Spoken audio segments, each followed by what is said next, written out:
Amigos, vamos tratar do tema os privilegiados do futebol brasileiro. Os privilegiados do futebol brasileiro. Atualmente são apontados como privilegiados o Flamengo, o Galo e o Palmeiras. E muito mais o Flamengo, porque o Flamengo tem realizado jogos em estádios com público. E aconteceu agora com o Galo, neste enfrentamento com o River. Já tem aí o Palmeiras podendo fazer isso também, porque já decidiu a Libertadores até mesmo assim.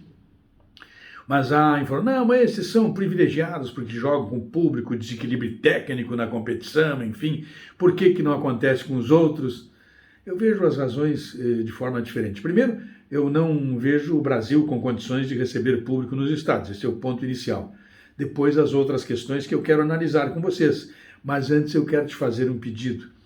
Ativa o sininho aí, te inscreve no canal, dá aquele joinha, compartilha o canal Darcy Filho Sem Off com os teus amigos, torna-te membro do nosso canal. Você lá encontrará histórias bem interessantes do rádio, jornal, televisão, futebol, vestiário, histórias bem legais.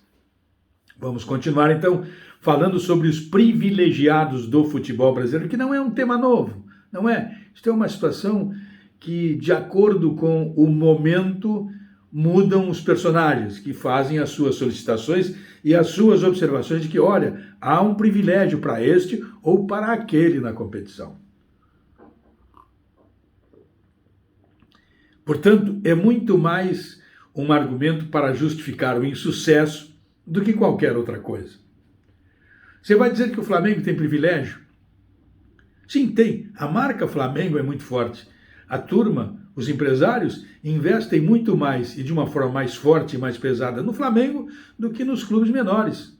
O Corinthians é uma grande marca, também é a segunda maior marca do país. E os empresários fazem a mesma coisa. Até o governo federal ajudou mais o Corinthians para a construção da sua arena do que todos os outros demais clubes. Mas o Corinthians está um desastre em matéria de organização de clube, porque são incompetentes. Os do Flamengo já não são. Esta é a diferença fundamental. Esta é a diferença que nós podemos ver. O Galo, nós não...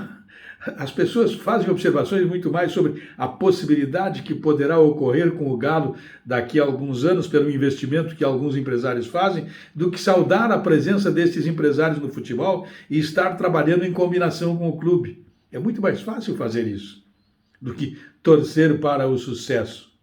Então, está de parabéns o Galo por isso, porque encontrou alguém que faça alguma coisa e execute uma troca entre as partes. Nós olhamos para o Palmeiras, que também está bem, encontrou isso há mais tempo e vai em frente. E os problemas dos clubes, não, a pandemia prejudicou a todos, não foi somente a um, a todos. Quem teve mais condições soube sair, quem não teve, paciência. Tem que partir para um outro lado, buscar uma outra alternativa. A crise no futebol, ela existiu sempre e antes da pandemia. Portanto, a pandemia não serve para a justificativa de que isto ou aquilo não está dando certo em razão desta pandemia que aí está. Nós precisamos ter tudo muito claro sobre estas situações. E nós temos que conferir para saber exatamente o que está acontecendo.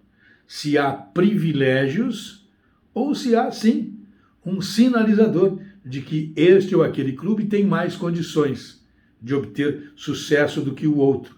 Não porque estes aí perdurarão como vencedores do futebol brasileiro por muito tempo.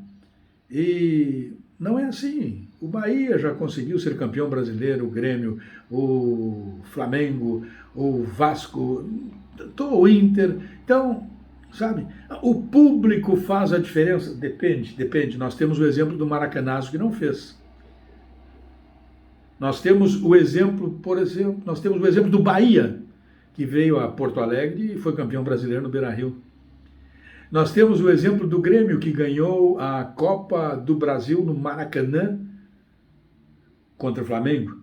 Nós temos o exemplo do Juventude, que fez o mesmo com o Botafogo, do Paulista, de Jundiaí, que fez o mesmo lá com o Paulista, né? Que fez o mesmo com o Fluminense, e o outro, Santo André, que fez com o Flamengo, ou uma alteração, sabe?